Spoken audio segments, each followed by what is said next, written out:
estudarem são compromissados com a evangelização.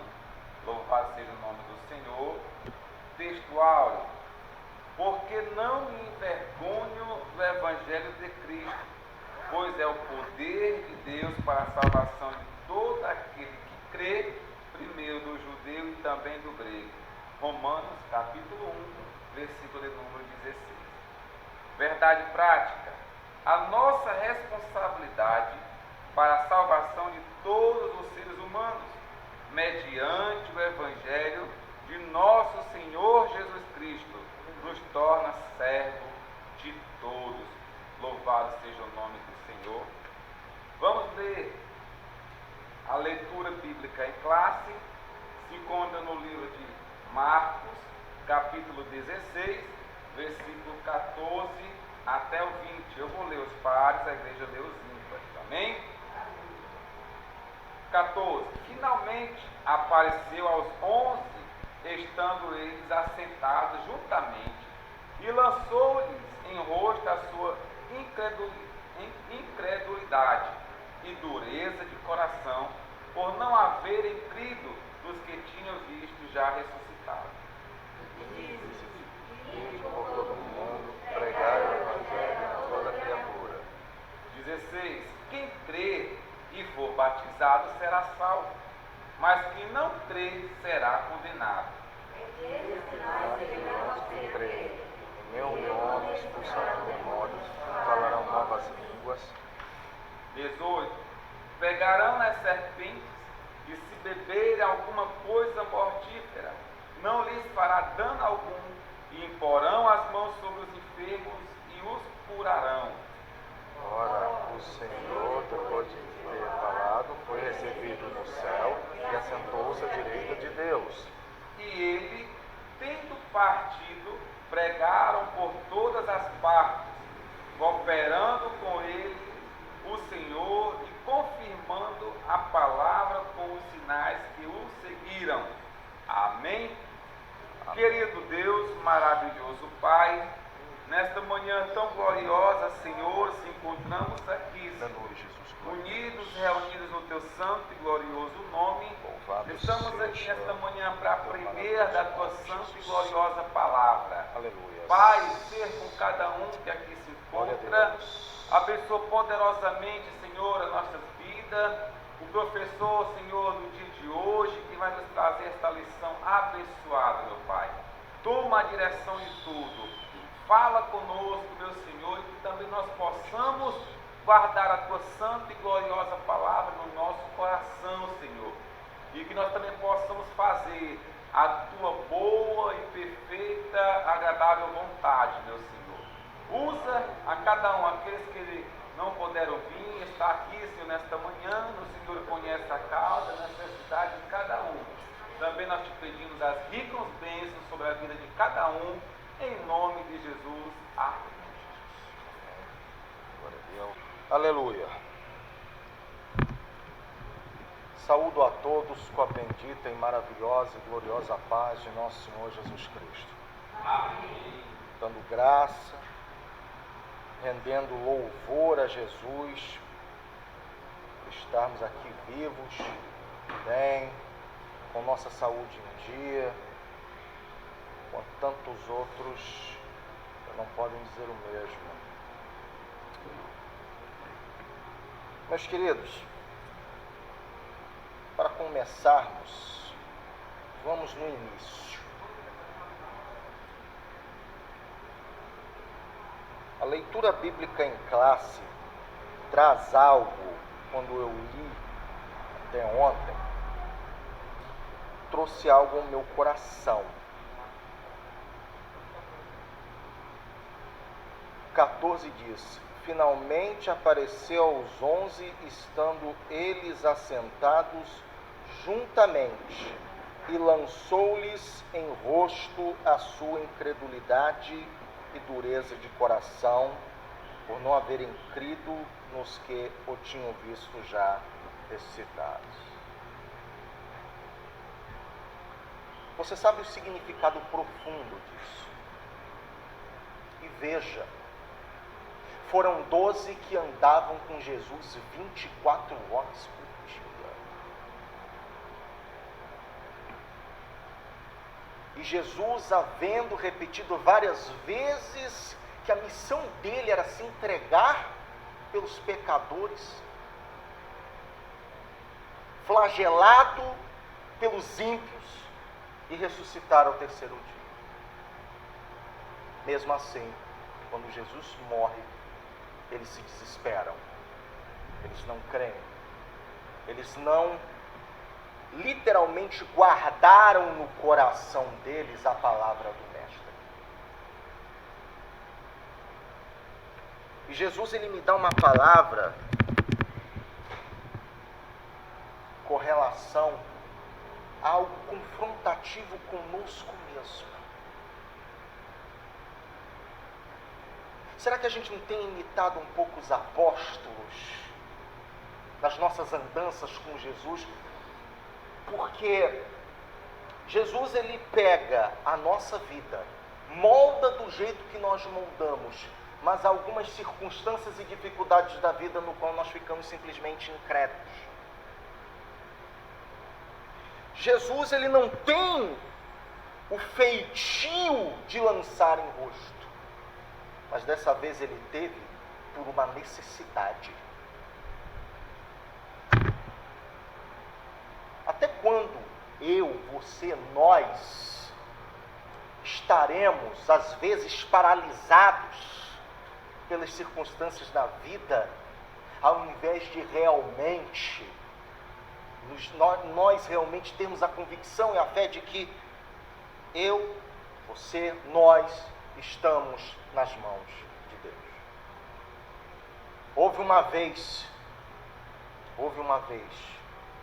que Jesus, ele teve que me pegar e me chamar a atenção para isso. Uma dificuldade enorme, grande, eu só estava vendo as circunstâncias. De repente, quando estava ali orando, e quando ali a dificuldade apertava, Jesus colocou essa palavra no meu coração, através de um versículo.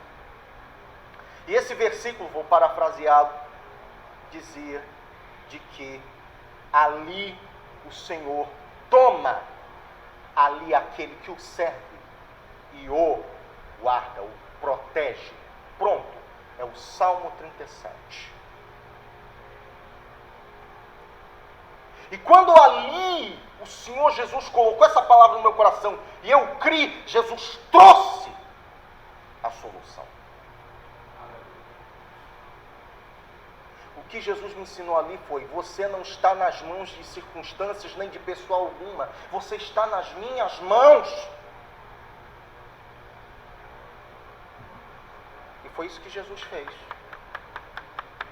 Lançou em face para o meu bem. Quantos de nós às vezes ficamos nervosos por circunstâncias que nos desestabiliza emocionalmente e ficamos quase que prostrados, como o salmista do Salmo 73, que diz o seguinte: em vão lavo minhas mãos na inocência, os ímpios prosperam, riem da minha cara, cospem no meu rosto, e aí, Senhor, o Senhor vai fazer o quê? Foi quando o salmista chegou na casa do Senhor. Sabe onde é a casa do Senhor?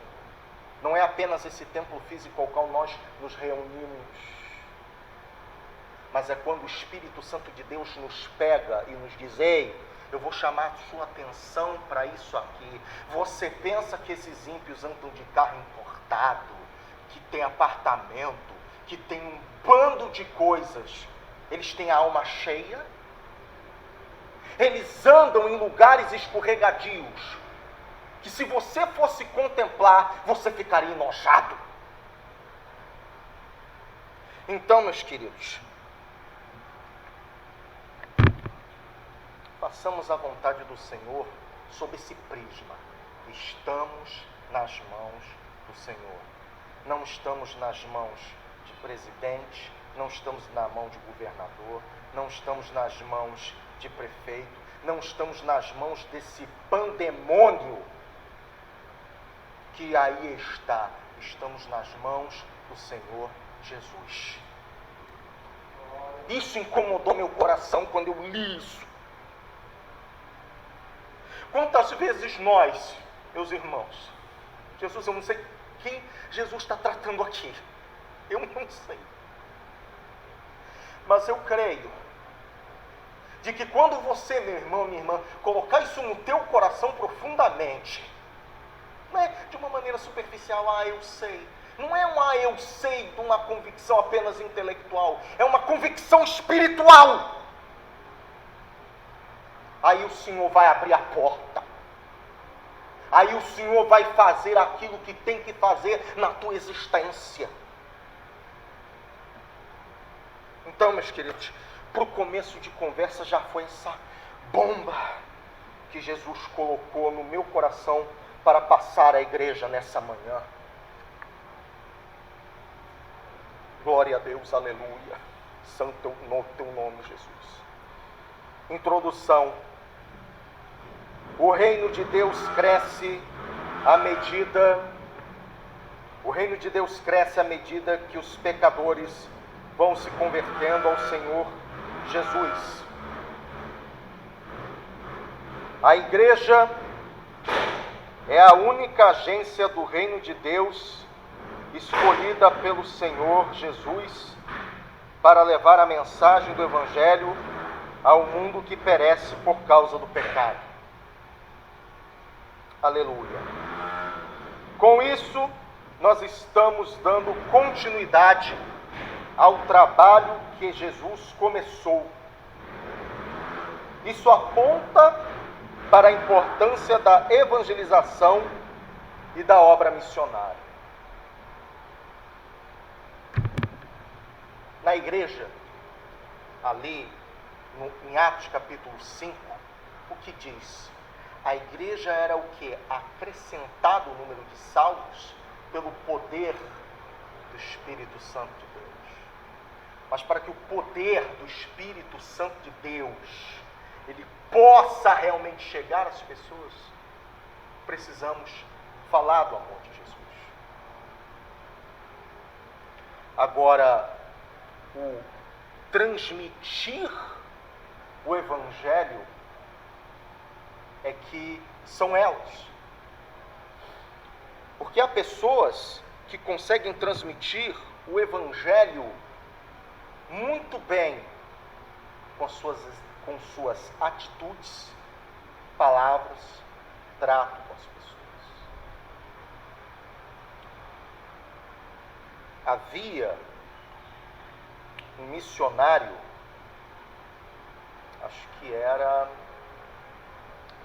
era indiano, acho que era os Apóstolos Pés Sangrados, acho que é esse livro. E ele estava ali, sendo um indiano, ele aceitou a Jesus e aí ele dedicou sua vida a Cristo. Teve uma oportunidade no qual ele simplesmente foi diante daquelas pessoas e falando do amor de Jesus, uma delas arremessou uma pedra contra ele. Pá! Acertou na cabeça. E ali o Espírito Santo de Deus disse: vem cá, senta aqui. E ele ficou ali quieto, até se recuperando. E ali um desses trabalhadores, ele começa a ficar meio mal, meio zonzo. Ele para ali de cortar, acho que era cano ou era alguma outra cultura, e ele fica ali também descansando um pouco. E ali aquele missionário começa a ajudá-los naquele trabalho. E ele ajudando e cortando. Os três não entenderam absolutamente nada. Os três trabalhadores não entenderam absolutamente nada. Ficaram admirados com aquilo.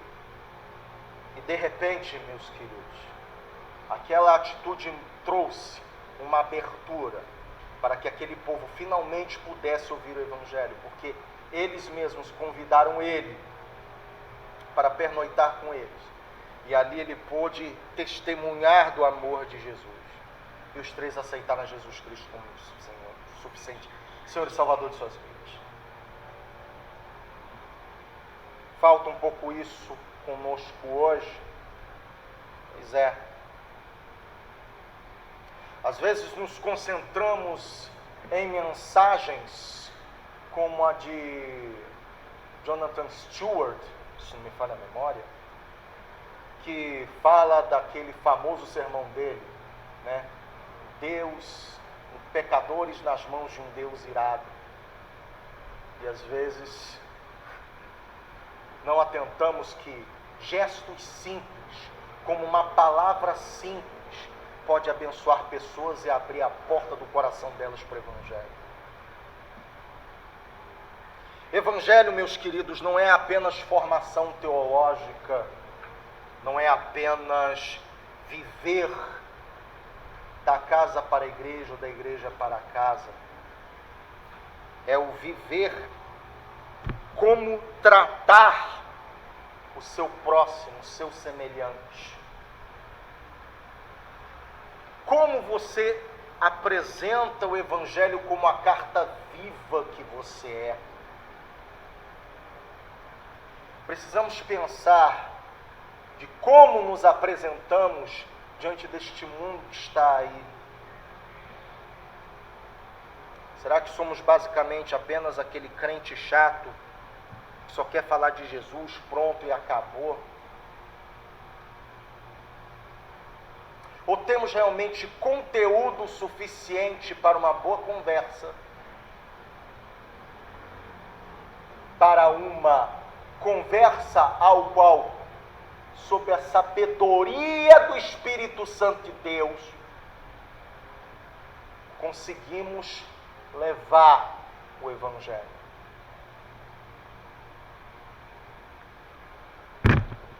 Vamos a um exemplo prático.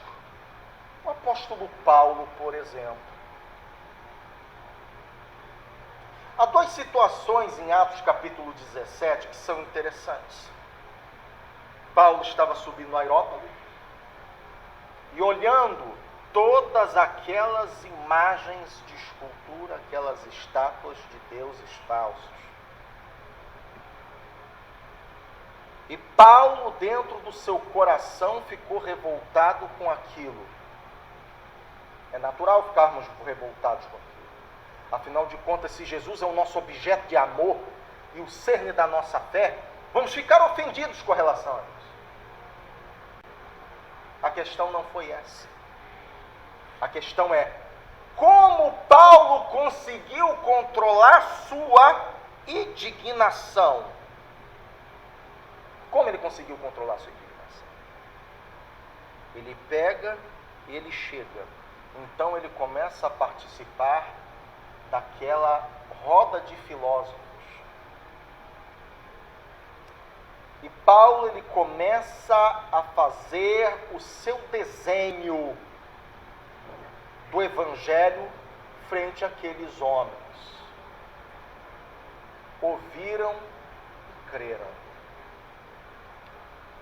Vamos a uma segunda hipótese.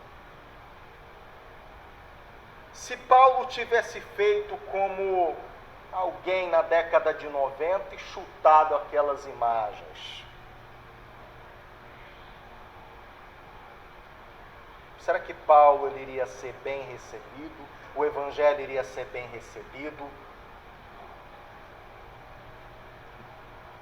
Iriam dizer, é um maluco, lancem ele fora. E veja o seguinte, no capítulo anterior, todos nós conhecemos, Paulo ele parou na cadeia porque expulsou um demônio que ficava enchendo a paciência. Não era elogio, era para atrapalhar. E essa estada na cadeia e o ato milagroso E é importante isso. Não colocaram no coração do Paulo, opa, eu sou o super-homem, eu vou quebrar essas imagens tudinho. Se vier interferir, Deus, queime esse desgraçado. Agora, vamos para o mundo de hoje. Vamos para a nossa vida real, dura e difícil. Quantos não ficam com estultícia até em emissora de televisão, falando besteira, pegando a Bíblia e fazendo uma ginástica teológica para encaixar texto sem contexto? Tem um aí que, não vou nem dizer o nome da criatura, sinceramente, mas blasfema contra o Espírito Santo, mas no passado a igreja que ele tem tomou de um pastor aproveitando da ingenuidade. E aí quer cobrar a moral, não sei como. Mas enfim, Deus é que julgará todas as coisas, no final ninguém escapa. Nem eu, nem você.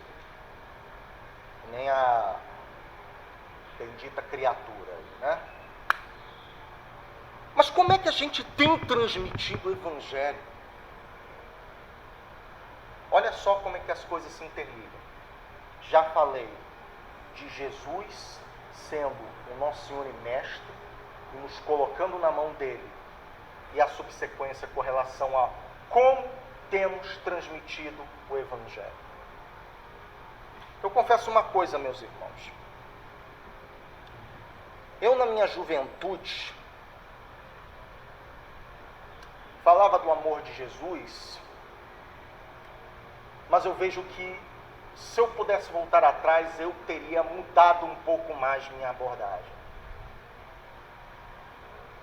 Às vezes, eu era um tanto, tá bom, tudo bem, às vezes sou um pouco agressivo. Mas eu era um pouco mais agressivo. Se viessem fazer, rapaz,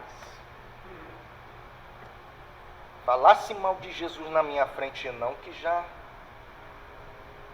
Agora, por que isso?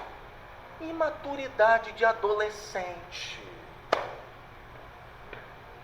Mas, meu irmão, você naquela época não tinha tanta sabedoria, o pessoal pegava, você não era professor de escola dominical, para você ver como é que são as coisas, né? Mas louvado seja o nome de Jesus, que o Senhor Jesus foi me pegando e foi transformando minha mente, dizendo, meu filho, não é assim, calma, não é desse jeito. E pois é, cada parte da vida, Jesus vai consertando o nosso coração aos pouquinhos. É a multiforme graça de Deus. E você sabe que o apóstolo Pedro, ele passou por esse processo, não é? Aí, como assim, irmão? Apóstolo Pedro? O mesmo Pedro de Atos capítulo 2, que pregou poderosamente e 3.000 almas se renderam aos pés de Cristo? Teve que passar. Vamos prestar atenção numa coisa. No Atos capítulo 10, o apóstolo Pedro estava orando. De repente se revela a ele um lençol enorme com vários animais. E Deus, vindo a voz ali, dizendo, mata e come. No que Pedro disse, eu não posso comer isso, Senhor. Isso é imundo. São animais imundos. E ele diz, não chames de imundo aquilo que purifiquei. Prestou atenção na coisa? E era só uma mentalidade de Pedro, meus irmãos, ali? Não. De onde veio o cristianismo? Não veio do judaísmo? Veio. Então, o que acontece? Jesus, ele coloca ali todo o seu compêndio de ensinos. Muda o parâmetro porque ele próprio cumpriu a lei. Porque quem é dono pode mudar. Amém? Glória a Deus. Então o que aconteceu? Só que a igreja primitiva, ela não compreendeu tanto isso. Tanto esse paradigma, essa mudança que aconteceu com Pedro. Cornélio estava ali orando, um anjo aparece para Cornélio e diz: olha, Deus está vendo tuas obras, mas manda chamar Pedro. E Cornélio disse para 2 irem chamar a Pedro. Pedro ali anunciando o Evangelho, falando do amor de Cristo. Cornélio e sua família são batizados com o Espírito Santo. Pedro fica atônito, mas ele entendeu. O Evangelho não era só para os judeus. O Evangelho é também para os gentios. O apóstolo Paulo foi levantado como apóstolo dos gentios. Mas ele não era um dos mais judeus que os próprios outros apóstolos era. Mas essa antítese é que torna interessante a vida do apóstolo Paulo. E claro, Paulo era basicamente o mais letrado entre eles, era. Mas o que é curioso é que Deus usa nossos talentos naturais para levar o Evangelho. E aí temos uma outra coisa, e uma outra questão que se levanta. Como nós temos usado nossos talentos naturais? Como? No nosso cotidiano, no nosso diário.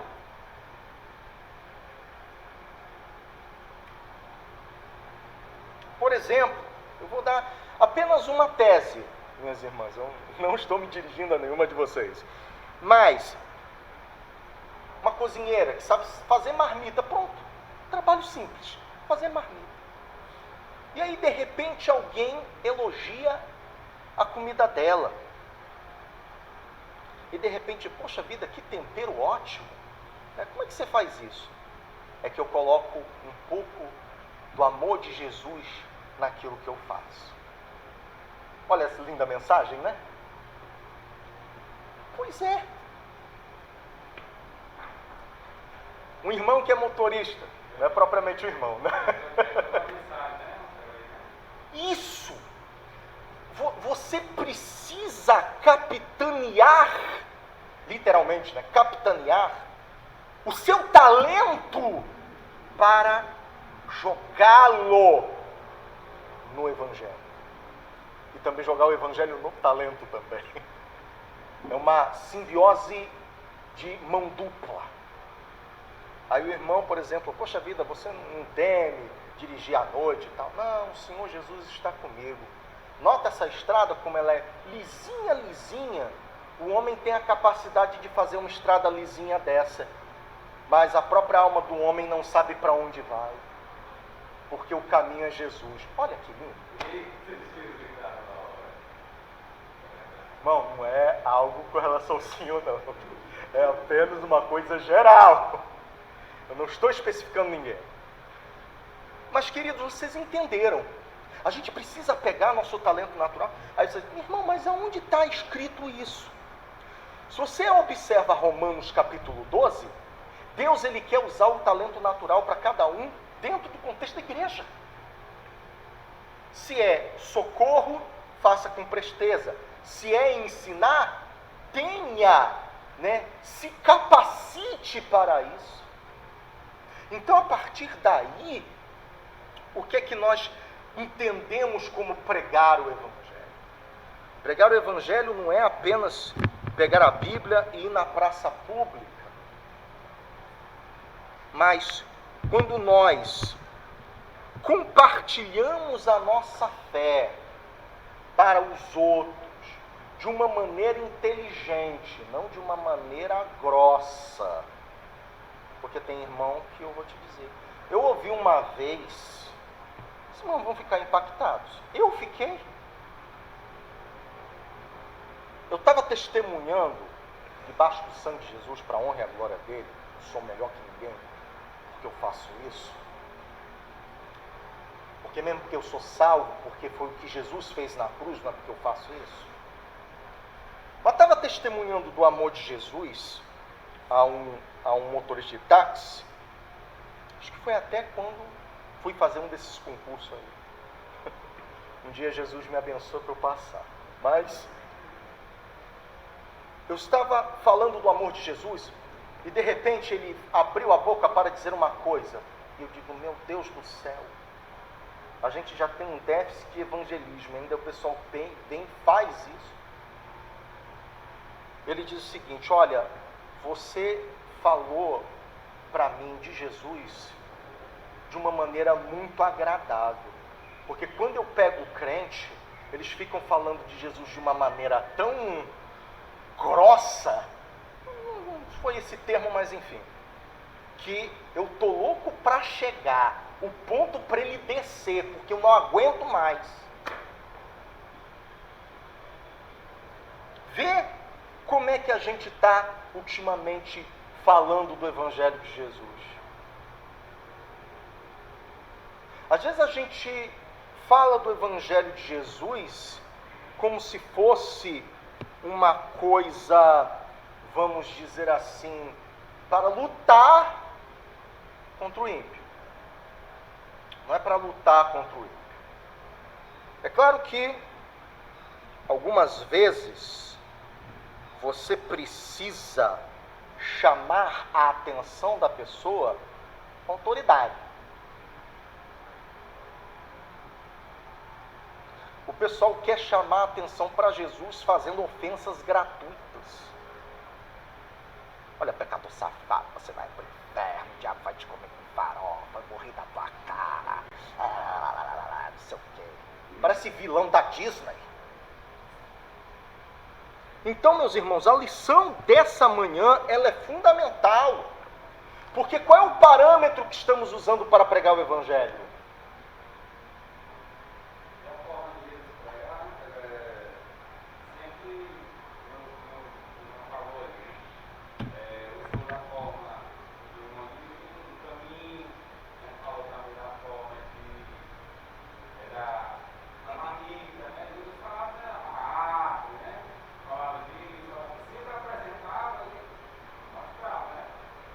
Irmão, eu vou pegar o gancho do que você disse.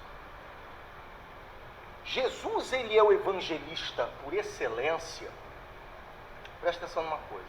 Porque Jesus, ele sabia diversificar a mesma lição. Ele pegou a lei e descontaminou-a de tradições dos homens. Eu já contei para os irmãos a história dos fariseus, não é? De como eles pegaram, como eles começaram. Ok? Isso aconteceu no chamado período intertestamentário, ou seja, entre o Antigo e o Novo Testamento. Resumidamente, os fariseus eles começaram muito bem. E eu farei um parâmetro até histórico conosco, quando houve um movimento de santidade no começo do século passado. Ok?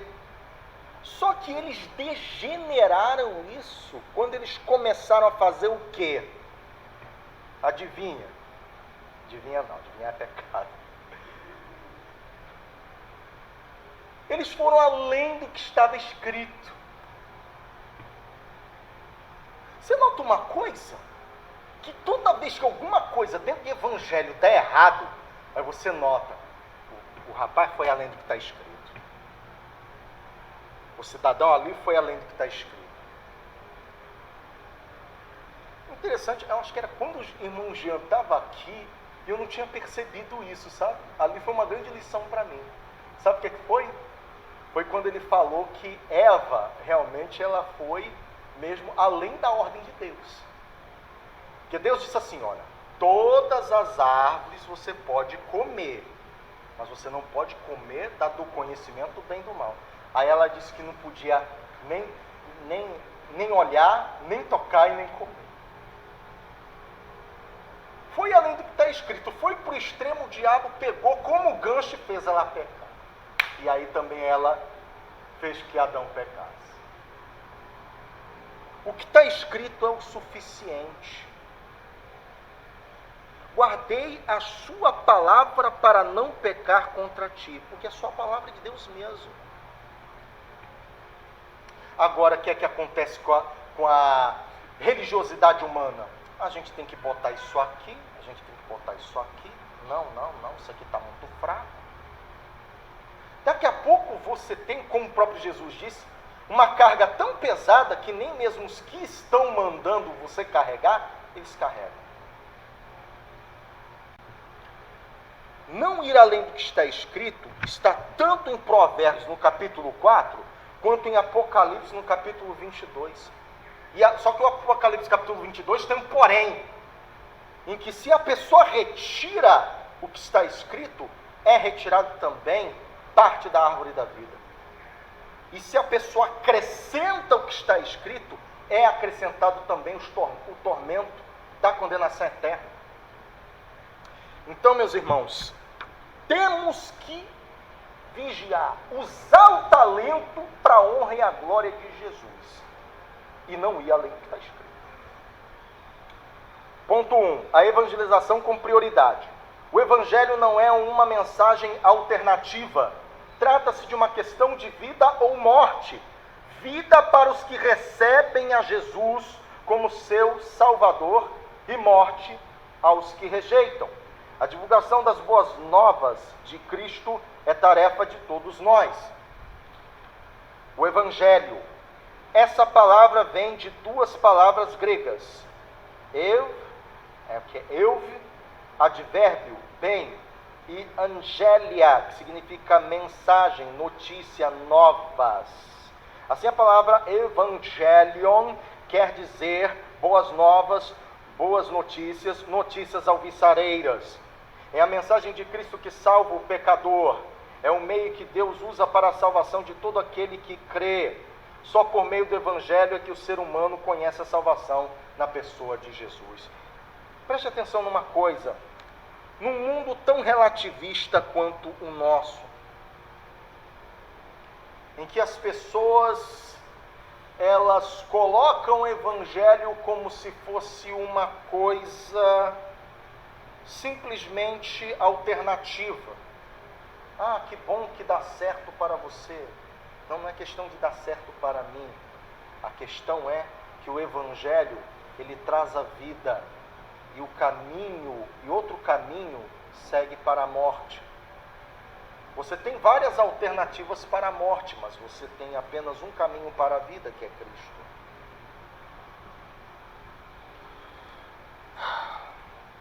Sei que às vezes eu sou um pouco repetitivo, mas acho que alguns irmãos aqui não viram o que aconteceu.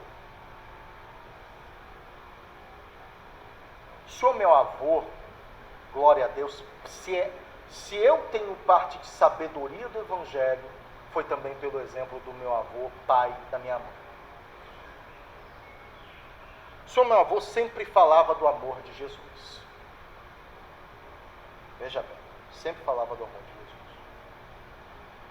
Jesus. Um dia, na saída do trabalho dele, ali pela Embrapa, até ele conseguiu se aposentar pela Embrapa, meu avô falou e testemunhou do Evangelho de Jesus a um dos seus colegas de trabalho. Esse colega de trabalho olhou para ele de uma maneira desdenhada e disse: Salu, o meu Deus é a minha cachaça e o meu fumo. E ele, com esse desaforo, foi embora. Só que a cachaça e o fumo não livrou ele de uma facada. E ele veio a morrer. 6 horas da manhã, só a histeria. Que mataram fulano, mataram fulano, mataram fulano. E aí, de repente, você vem com uma história dessa e diz: você está amaldiçoando minha vida, seu crentinho? Não. Eu estou falando um evento real ao qual ele serviu à indústria da morte, se entregando 100% a ela, e você reclama que eu sou dizimista, ofertante, me chamando de otário. Me diga, quando você estiver numa situação dessa, a Souza Cruz vai salvar você? Não, vai botar uma cruz no teu túmulo. Irmão, mas que grosseria. Tem uma coisa. Que palavra dura. Tem uma coisa.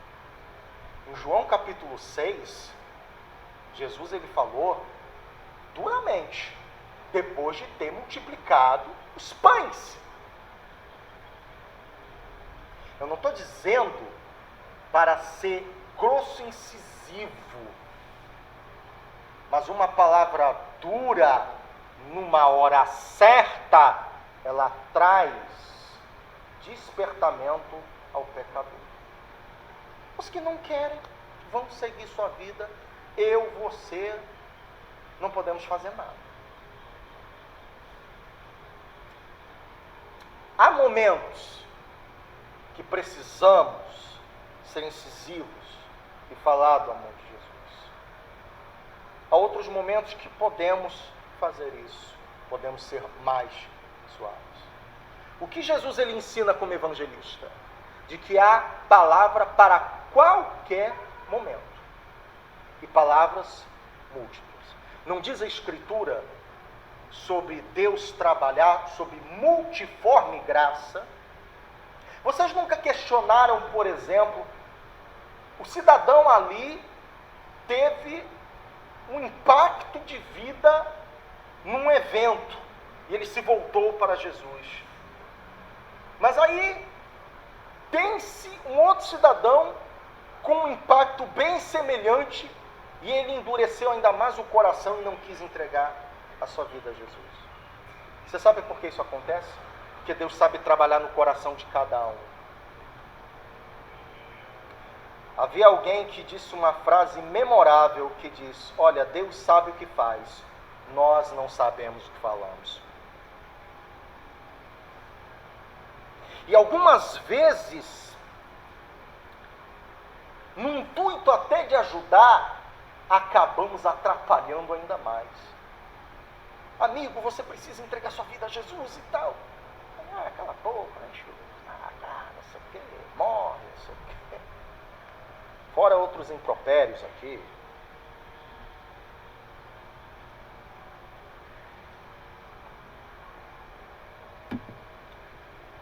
Queridos,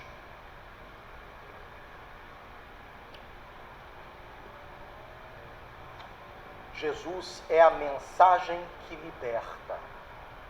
Ele é tanto a mensagem que liberta. Preste atenção numa coisa. É um fenômeno mundial isso.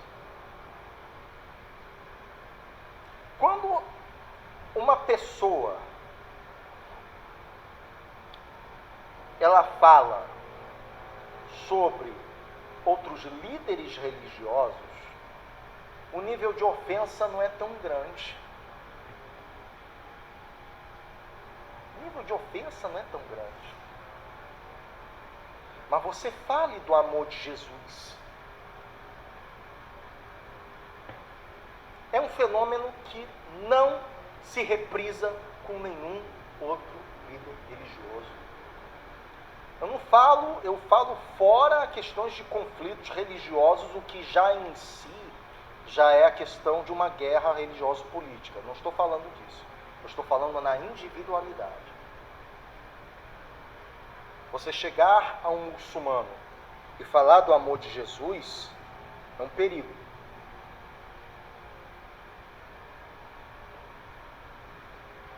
Tem um pastor, inclusive, que porque está falando de islamismo, falou do islamismo, está sendo processado.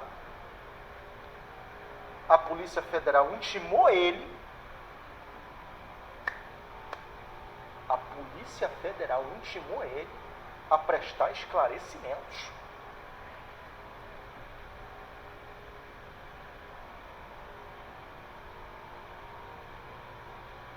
olha, falar do amor de Jesus para um islâmico é difícil. Já tive até, aí, já falei uma vez, aí, via internet, do amor de Jesus para um muçulmano. Falar acerca de determinadas coisas com relação a isso. Enfim, aceitou a Jesus ou não,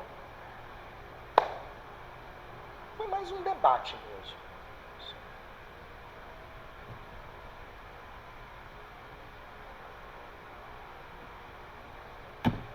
Aleluia. Ponto 2. O único Salvador do mundo. O Evangelho são as boas novas que falam do reino de Deus, da salvação e do perdão dos pecados na pessoa de nosso Senhor Jesus Cristo. É o Evangelho da graça de Deus. As Escrituras nos ensinam que todos os seres humanos são pecadores e precisam se reconciliar com Deus. Não existe um meio de salvação sem Jesus. Ele mesmo disse: ninguém vem ao Pai senão por mim. Ele também afirmou: o campo é o mundo. A pregação do Evangelho é uma necessidade imperiosa, porque não existe salvação sem Jesus. E o campo é o mundo, e isso nos mostra a grande responsabilidade de evangelização local e mundial.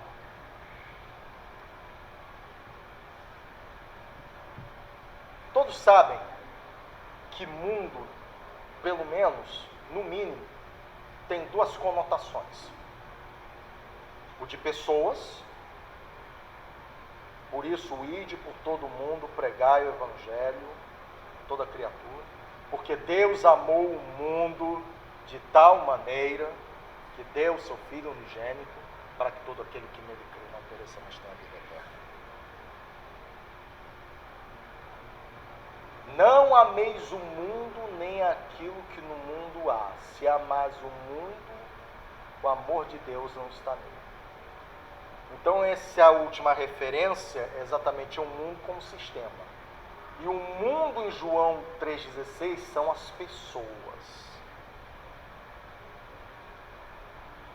Veja como é que são as coisas. O mundo dentro do contexto bíblico pode significar o bem ou o mal. Tudo depende do seu contexto. Mas e aí? Depende tudo do contexto que o irmão quer dizer. Eu quero dizer que quando nós nos aproximamos de alguém para falar do amor de Jesus, este alguém, ele precisa estar até apto para ouvir. Mas se você não sabe se a pessoa está apta a ouvir ou não, pegue o contexto, olhe um contexto. Talvez o contexto seja um desabafo, talvez o contexto esteja no próprio trabalho. Está vendo aquilo ali? Estou, sabe? É uma mecânica perfeita. Só que a alma do homem não está perfeita. Não, mas como é que não está perfeito? Ele construiu isso aqui, uma coisa linda. Pois é, ele consegue fazer ótimas máquinas como essa. Segue um manual de instrução como nunca nenhum outro faz, mas ainda assim está atolado na total imperfeição chamada pecado. E só quem pode ajustar o homem é Jesus. E o manual do mestre é a palavra de Deus. Essa semana, agora eu tive uma fala sobre pegar o contexto. Ele estava com alguns rapazes trabalhando lá e eles conversaram sobre lobisomem e feitiçaria. Aí eu entrei no assunto com eles. A história do lobisomem lá em Paraná é com o falou dele. Ele falando na internet aí, eu não posso acreditar. É com o pessoal que eles chamam de caça-fantasmas brasileiros. eu já vi algumas coisas em canal da internet sobre isso.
Queridos, eu vou dizer uma coisa, já que o irmão colocou com relação a isso. Uma vez,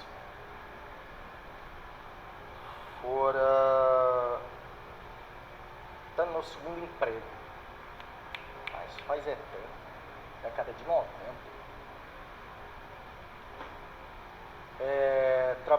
Trabalhava como digitador ali em Belém do Pará, acho que em 97, 98, por aí assim. E ali havia uma moça que era espírita. E ela perguntou o seguinte para mim: olha, quando você fica nesses corredores assim, você vê vulto? Eu disse: não vejo. Aí, poxa, quando eu venho aqui, aí vejo o vulto. E aí eu comecei a falar do amor de Jesus para ela. Não, querida, acontece porque você não tem a proteção de Jesus. Entendeu? Vem o mal para cima de você. Você tem que clamar o sangue de Jesus.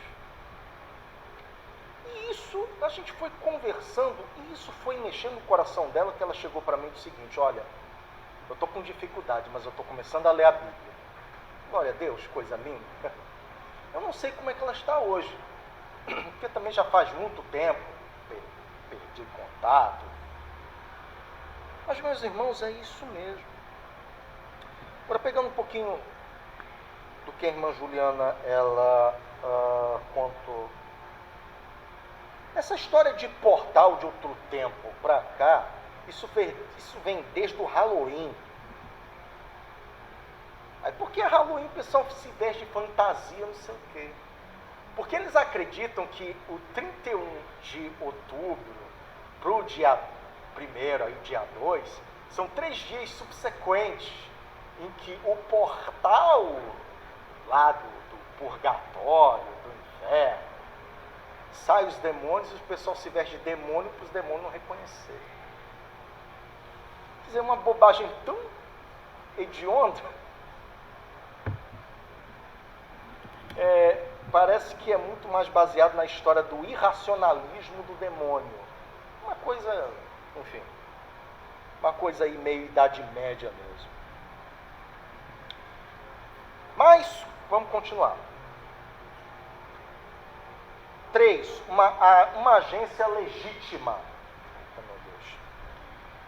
O Senhor Jesus constituiu a igreja como a única agência do reino de Deus na terra encarregada de anunciar essas boas novas de salvação. É necessário, pois, a mobilização de toda a igreja para que essas metas sejam alcançadas. Cada crente dos dias apostólicos era um próspero ganhador de almas. Devemos seguir um modelo. Jesus foi enviado ao mundo para suprir as nossas necessidades. E isso é feito mediante o Evangelho. Devemos, portanto, agir como o apóstolo Paulo. Glória a Deus. Um adendo dentro desse contexto. Infelizmente,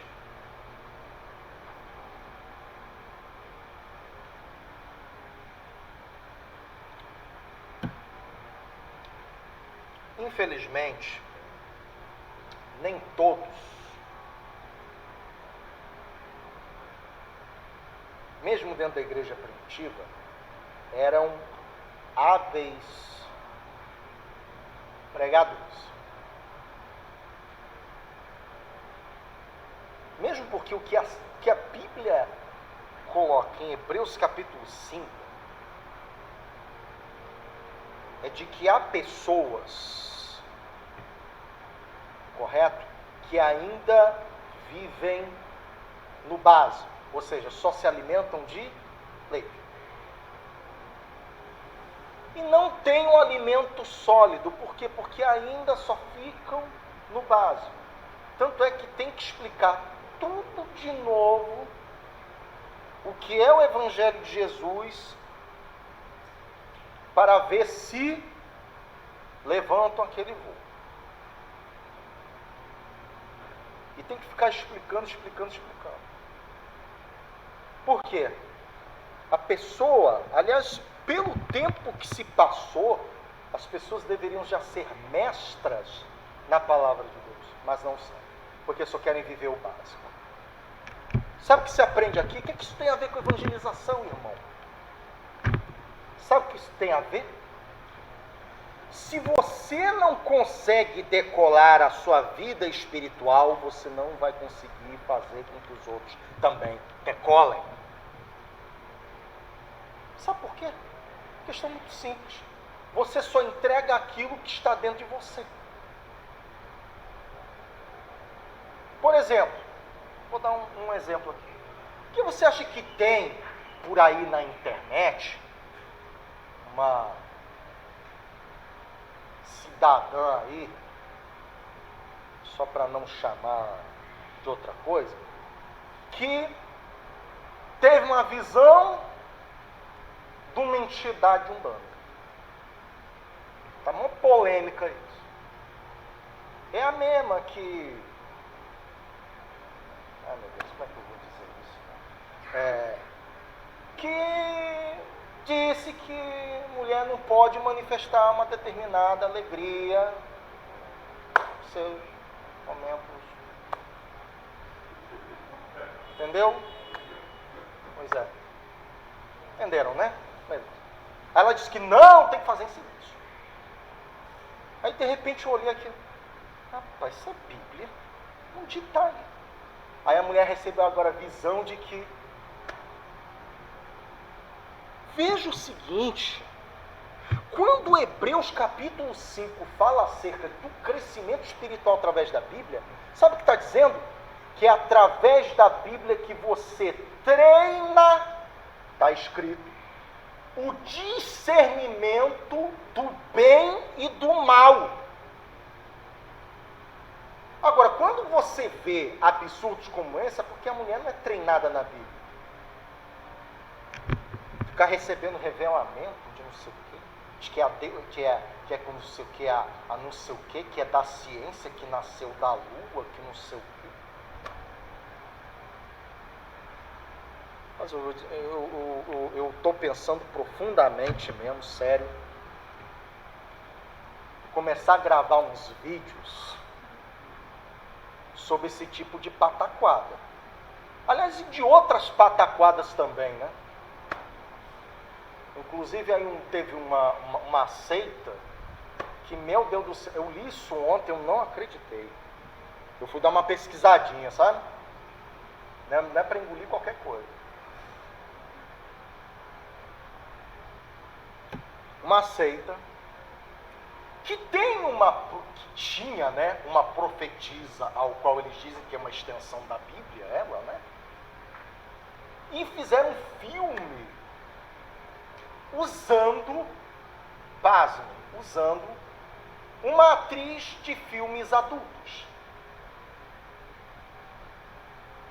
Olha o nível da seita. Chegar a fazer isso. Usar uma atriz de filme adulto para fazer quem? Logo a profetisa.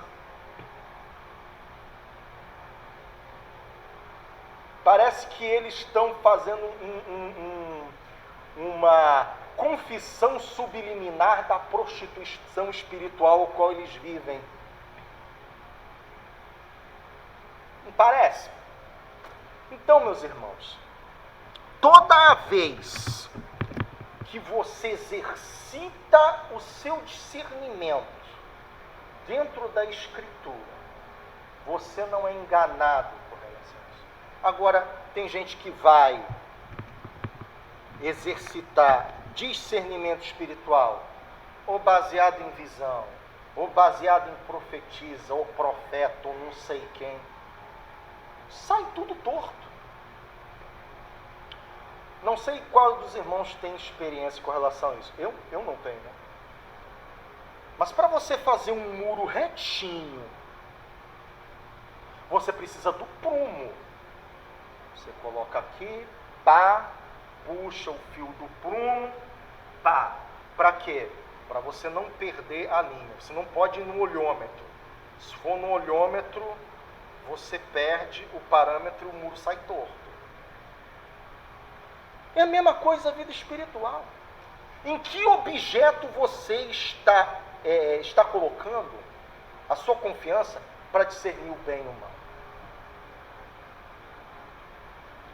Faz toda a diferença.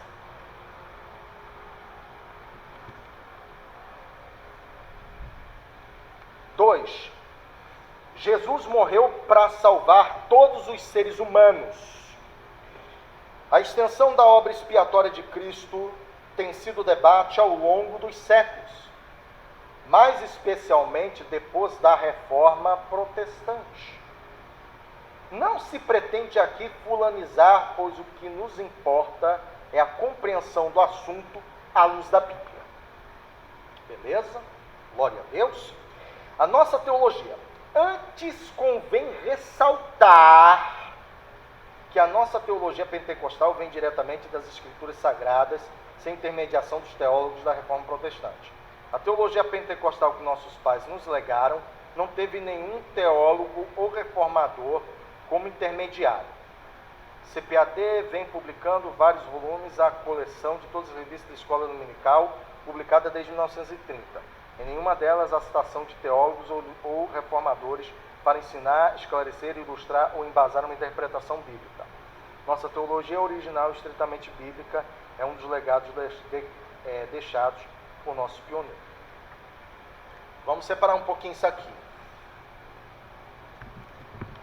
Tá?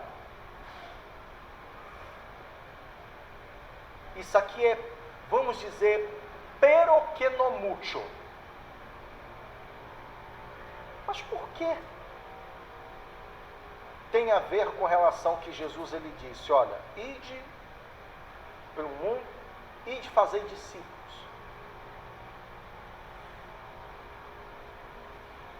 Paulo ele aprendeu o evangelho de Barnabé porque ele passou 3 anos na Arábia. Isso está, se não me engano, é Atos capítulo 9. 3 anos na Arábia. Todos nós aprendemos alguma coisa de alguém. Eu, por exemplo, só dando apenas uma pequena contribuição, não tão significante, né? Mas debaixo da graça que é em Cristo Jesus, eu dou uma colaboração.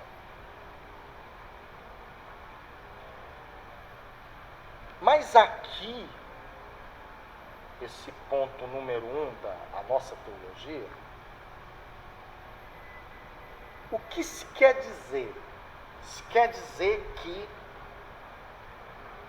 a Escritura Sagrada, a Bíblia Sagrada é o parâmetro e não algum profeta.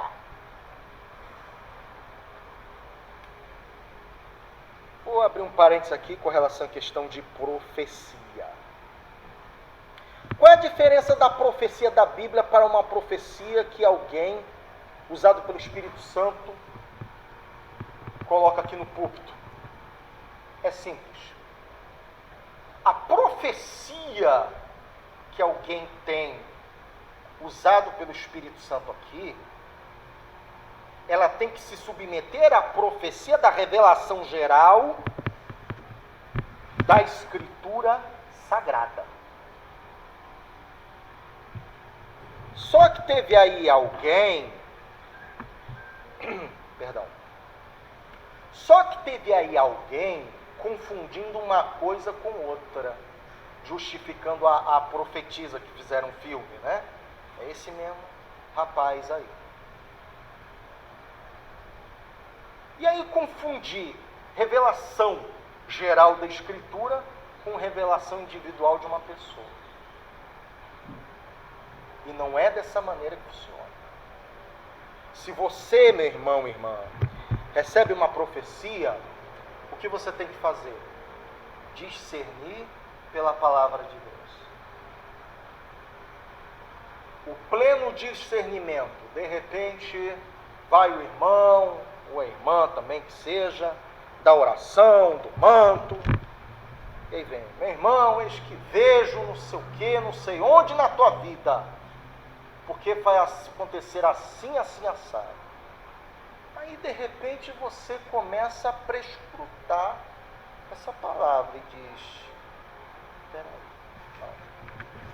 tem uma coisa aqui que não está batendo bem. Você papá, papá, papá,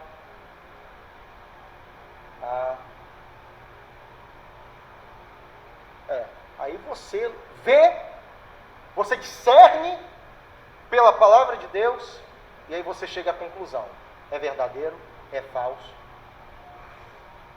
Agora, meus irmãos, acho que essa eu já contei.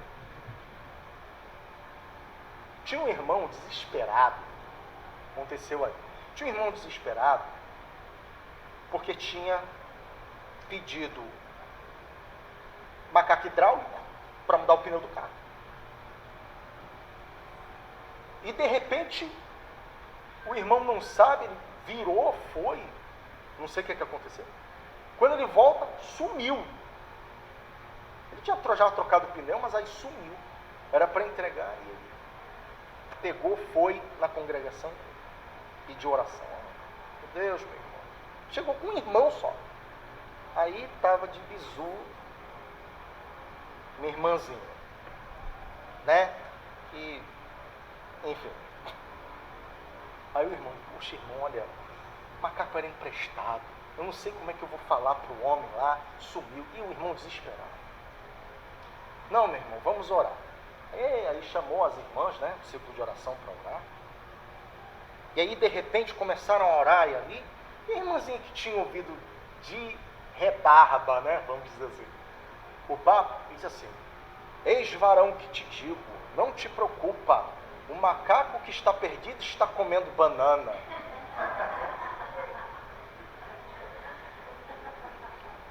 Irmãos, dá para rir mesmo, mas se a gente for levar a sério, como a gente precisa, você, nós, nesse tempo que hoje em dia é tão fácil, a gente pegar a Bíblia, divisar um capítulo inteiro, um versículo. Os irmãos aí de Hebreus 5 ainda tinham a história do rolo, né? E já não dava tanto para fazer isso. Hoje em dia não tem desculpa. Na internet tem Bíblia. A gente pode pegar, dar uma lidinha boa, analisar a Escritura. O Espírito Santo de Deus está me levando a fazer uma coisa. Eu divisei a Bíblia entre 2015 e 2016.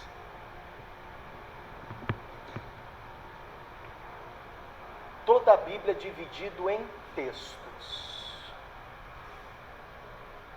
Agora eu vou colocar os textos na ARA, que é a Almeida Revista e Atualizada, e eu vou ver se eu consigo fazer uma coisa: colocar toda a Bíblia Sagrada na letra e no áudio. Aí você diz: irmão, Por que você pretende fazer isso? Vai demorar ainda tempo.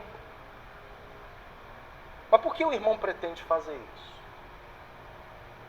Porque Jesus está colocando no meu coração uma coisa que é chamada a recitação. E como é que é, irmão, essa ideia? Interessante. Você coloca a escritura e você começa a ler. Na medida em que vai se narrando, você tenta acompanhar. E aí você lê em voz alta. Um projeto. E se algum irmão quiser ajudar também, tranquilo.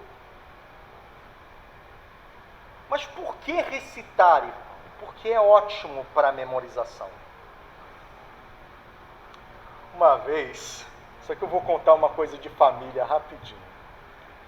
Uma vez, eu estava vendo um filme evangélico e que o começo dele era interessante. Era sobre escatologia. E aí o filme ele começava assim: estrondeando como carros vêm, saltando pelos cumes dos montes, crepitando como chamas de fogo que devoram o restolho.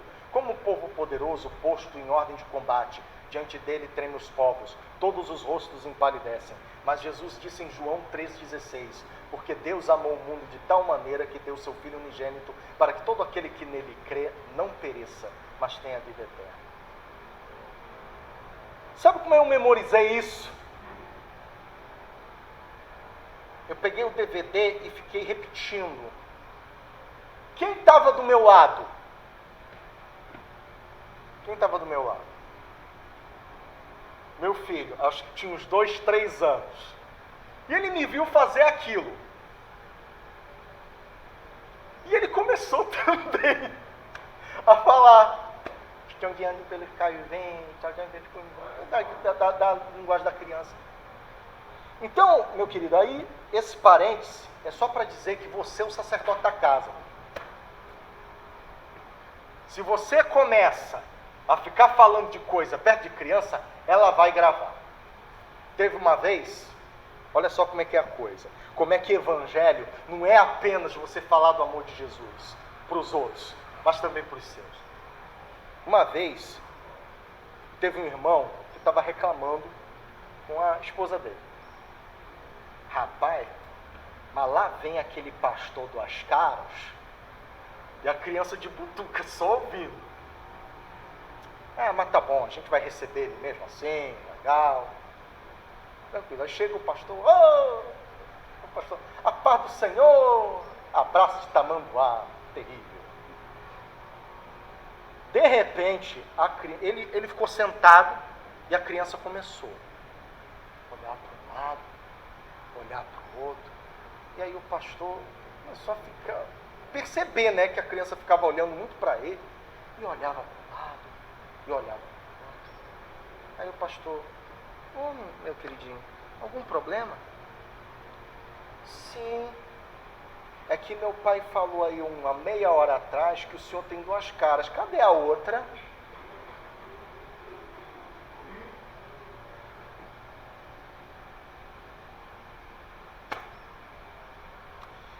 Cuidado, meus queridos, com o que nós falamos. E não é só para criança não, sabe? Quando Paulo ele coloca para Timóteo de que para pregar o evangelho tanto vai salvar a si mesmo quanto aos outros, é a nível de exemplo. Você sabe por que Paulo fala essa palavra?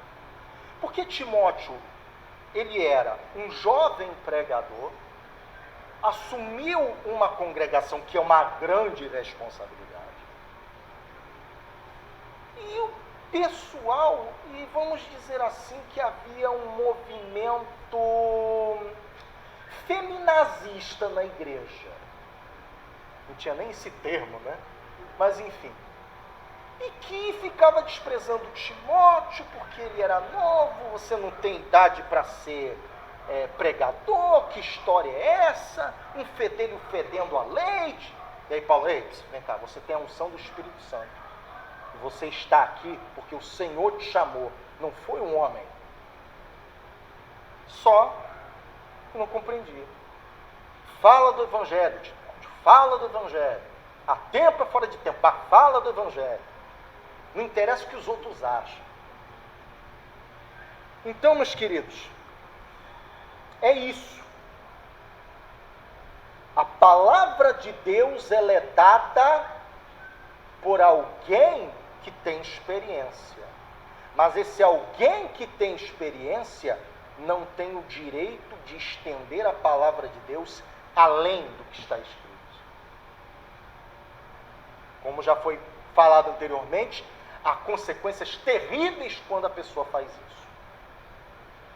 Por quem Jesus morreu? Eita, isso aqui é polêmico. Meu Deus do céu, quanto tempo tem? Só 10 minutos. Vamos lá. Por quem Jesus morreu?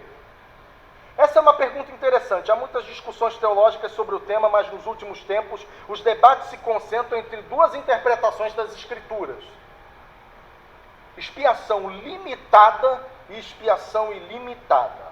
A expiação limitada trata-se da ideia de que Jesus morreu por um grupo restrito de pessoas, escolhidas desde antes da fundação do mundo. Tal pensamento vem de uma visão teológica, a nosso ver, equivocada e baseada numa exegese ruim.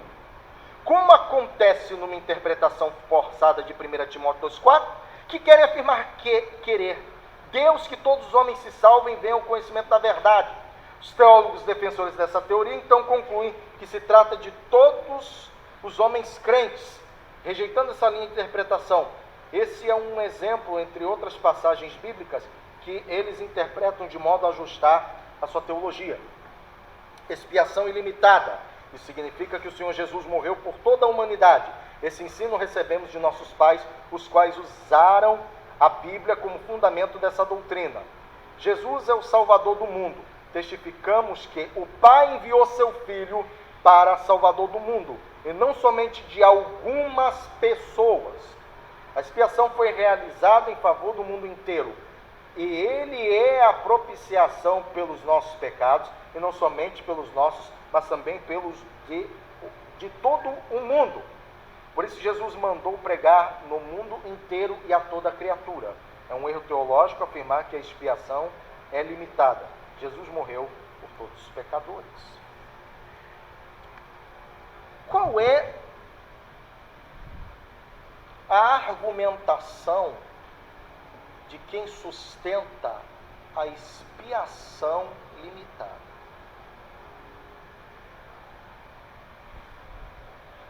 Determinadas igrejas acreditam em algo chamado predestinação. O que é isso?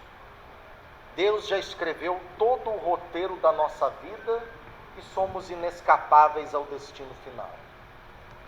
Se é céu, é céu. Se é inferno, é inferno. E o ser humano não pode fazer nada para mudar isso. Vamos nos lembrar de um parâmetro do Antigo Testamento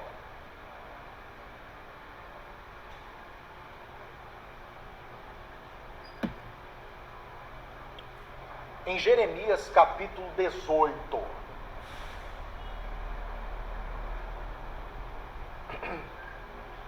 Quando Deus ele chega ao profeta e diz: se alguma nação ao qual eu intentava fazer bem se desviar dos meus caminhos e se arrepender de me servir, também me arrependerei do bem que iria fazer a ela. Se houver uma nação ao qual é má, mas se arrepender, ouvir a minha voz e se desviar dos seus maus caminhos, também me arrependerei do mal que intentaria contra ela. Quando vamos para o Apocalipse, diz o seguinte: guarda o que tem, para que ninguém tome sua coroa. Essas frases seriam possíveis numa expiação limitada? Não. Obrigatoriamente tem que ser uma expiação ilimitada, ou seja, Jesus entregou sua vida por cada ser humano na face da terra, não somente de ontem, mas de hoje e eternamente. Assim como Jesus realmente é o mesmo ontem, hoje e eternamente. Ele não muda. Quem muda é o ser humano. Quem muda o parecer é o homem. Então, meus queridos, não é possível o evangelho de amor ser limitado. Porque quando a pessoa diz que há uma expiação limitada, ela está limitando o evangelho. Por isso que essas determinadas igrejas que creem em predestinação, elas são muito limitadas em número de membros. Eu não estou falando que o número de membros prova isso ou aquilo, mas ela é muito limitada em número de membros. Outra igreja fala, uma vez salvo, sempre salvo. O que também não é verdade. Se nós temos que guardar para que ninguém tome nossa coroa, temos que nos guardar para não perder a salvação, logo, existe dentro desse contexto a possibilidade, infelizmente, de o cristão, por mais verdadeiro que seja, ele se perder. E agora? Quando você vai analisar, eu já tive essa oportunidade de analisar pelo menos um pouco acerca desse tipo de teologia, eles são muito, vamos dizer assim, elucubrantes, ou seja, fazem muita especulação. Ah, mas não tinha isso naquela época, não tinha aquilo na época. Eu disse, não, a Bíblia está escrito desse jeito, assim, assim. Ah, mas não era dessa maneira naquela época e hoje é outra coisa. Ou seja, se eles pegam na Escritura Sagrada, é de uma maneira muito limitada, pegando versículos e construindo uma tese em cima deles. Então é uma das bases que você pode fazer discernimento. O quanto ele cita as Escrituras para defender uma tese. O quanto ele cita as Escrituras para defender uma tese. Aí já é um parâmetro que você pode dizer, olha, é bem balizado na Escritura, não é bem balizado na Escritura. A verdadeira sabedoria com relação a ouvir e escutar é quando exercitamos o nosso discernimento nas Sagradas Escrituras. Por isso que Paulo ele disse que os da Bereia eram mais sábios do que de Tessalônica. Por quê? Porque um era do lado norte, outro do lado sul? Não. É porque os de Tessalônica, eles só iam para o culto para ouvir. E os da Bereia, eles analisavam as Escrituras para saber se aquilo que estava sendo falado realmente procedia. Tanto é que é verdade isso, que você tem a carta de 1ª e 2ª Tessalonicenses, em que o povo ali de Tessalônica estava profundamente perturbado acerca dos dias finais, mas os da Bereia, porque exercitavam seu discernimento na palavra de Deus, eles já tinham um sentido bem estabelecido, dando espaço ao Espírito Santo de Deus. Bom, meus queridos, o tempo já urge, já praticamente termina. Vamos logo ao terceiro ponto, que já é só para colocar a cereja no bolo, vamos dizer assim, né? O Novo Testamento nos mostra que evangelismo e missões são tarefas precípuas da igreja. O livro de Atos destaca a obra missionária, registra as missões por todos os ângulos e mostra todas as possíveis atividades de um missionário. Atos ressalta ainda o poder do Espírito Santo, a obra da evangelização e as viagens missionárias do apóstolo Paulo.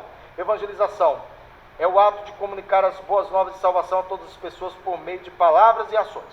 É o que Jesus fez e nos mandou que fizéssemos também.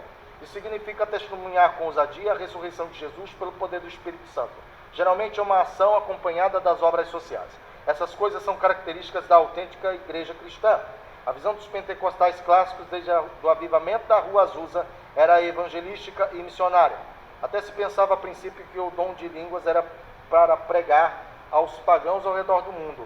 A xenolalia, isto é, a habilidade de falar uma língua que o indivíduo não aprendeu. Mas logo esses pioneiros desistiram dessa ideia xenolálica missionária. Mas eles continuaram a obra missionária mesmo sem xenolalia. O trabalho do missionário é a evangelização entre as culturas, entre pessoas de culturas diferentes da nossa. A mensagem é a mesma. É necessário ajustar, adaptar estratégias conforme o costume de cada povo ou grupo étnico. Veja como Paulo introduziu sua pregação na sinagoga da Antioquia da Pisídia para se anunciar a Jesus. E compare com o discurso no Areópago em Atenas. Veja o que já foi falado aqui. O cristianismo não tem o objetivo de padronizar o mundo nem destruir as culturas. Sua mensagem, porém, é universal. No dia do triunfo de Cristo e da igreja, cada povo ou etnia se apresentará louvando a Deus na sua própria cultura. Por isso o apóstolo Paulo disse que, sendo livre, se fez servo de todos. Judeus para os judeus, sem lei para os sem lei, para ganhá-los para Jesus. Jesus disse, o campo é o mundo. Ele não disse que o campo é Jerusalém, nem Judeia, nem Roma, nem minha cidade, a tua. Jesus não disse para primeiro pregar em Jerusalém, depois na Judeia, depois em Samaria, e depois ser testemunha até o confim da terra. Mas mandou pregar tanto em Jerusalém, como em toda a Judeia, Samaria e até os confins da terra. Isso fala de simultaneidade. Do contrário, o evangelho estaria ainda em Israel, confinado entre os judeus. Pois Jesus mesmo disse, porque em verdade vos digo que não acabareis de percorrer a cidade de Israel sem que venha o Filho do Homem. Conclusão. A Bíblia afirma que não existe salvação sem Jesus. Ele mesmo declarou, eu sou o caminho e a verdade e a vida. Ninguém vem ao Pai senão por mim. Essas boas novas são o poder de Deus para a salvação e libertação disponíveis a todos os povos. Mas há necessidade de alguém para levar essa mensagem de vida. Já faz quase 2000 anos que os cristãos vêm pregando essa mensagem e ela continua sendo, cada dia, uma mensagem nova. Para concluir, meus queridos,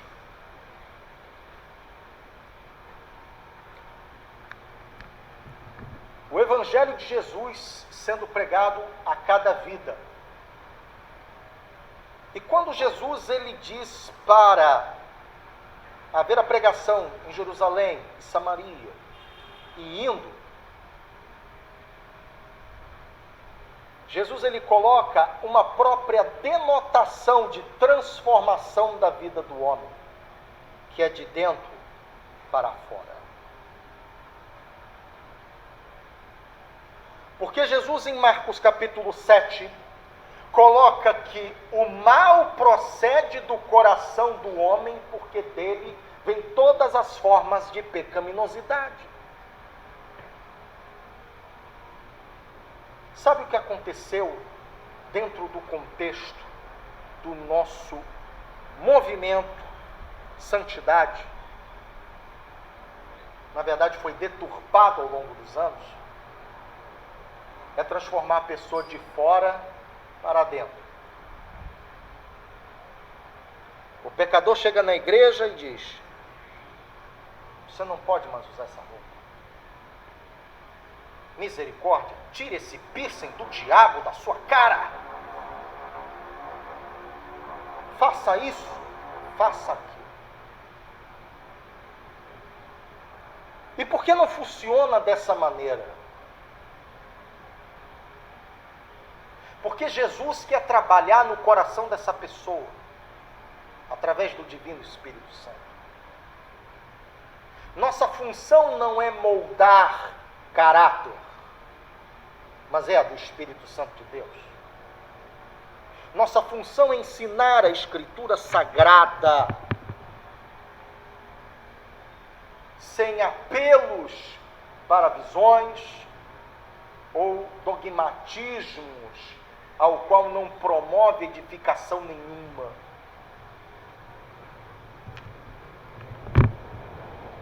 Porque ao invés de termos um cristão robustecido do poder de Deus, teremos um medroso supersticioso. Mas, irmão, você não concorda que há alguns bons costumes que ele tem que adotar já? Ensine como costume, não como doutrina. Ensine reverência à casa de Deus como costume, não como doutrina. O que quer dizer? Em determinados parâmetros, a irmã Juliana deve conhecer bem, de funcionalismo público, determinadas roupas não são admitidas. Isso é um costume de um parâmetro moral ao qual aquele estabelecimento público estabeleceu. Por exemplo, junta militar, você não pode ir de bermuda, você tem que ir de calça. Por quê? Porque é um parâmetro moral de respeito ao quê? A bandeira nacional que ali está.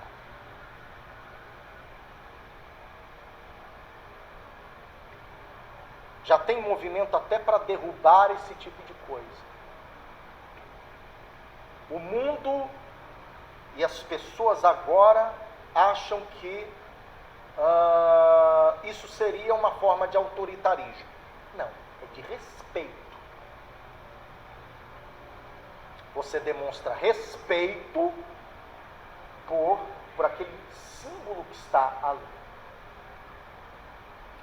Se Jesus é o objeto da nossa adoração, precisamos não só respeitá-lo, mas termos o parâmetro de adorá-lo. Ensinar respeito. Ótimo. Você vem com a doutrina. Correto? Correto. E o Espírito Santo de Deus vai trabalhar. Sabe qual é o nosso problema?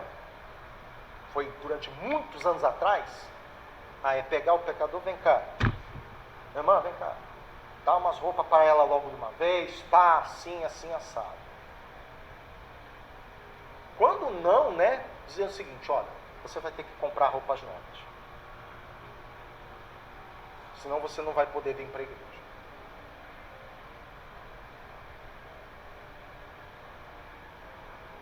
Ética e respeito não é imposto, mas é trabalhado pelo Espírito Santo de Deus. Porque essa visão de juiz prejudicou a muitas pessoas e as fez naufragar na fé. Uma pessoa com potencial lindo e maravilhoso para servir a Jesus, mas ela foi frustrada, porque simplesmente houve uma imposição de um costume, às vezes sem sentido, às vezes com um sentido que poderia ser melhor trabalhado. Para finalizar, o evangelismo, glória a Deus, o evangelismo, ele tem que ser primeiro em nossa alma. para podermos, com o coração cheio do Evangelho, podermos oferecer às outras pessoas. Parece que tem um ditado no mundo que diz o seguinte: a pessoa só dá aquilo que tem. Amém, queridos? Agradeço a oportunidade, no nome de Jesus.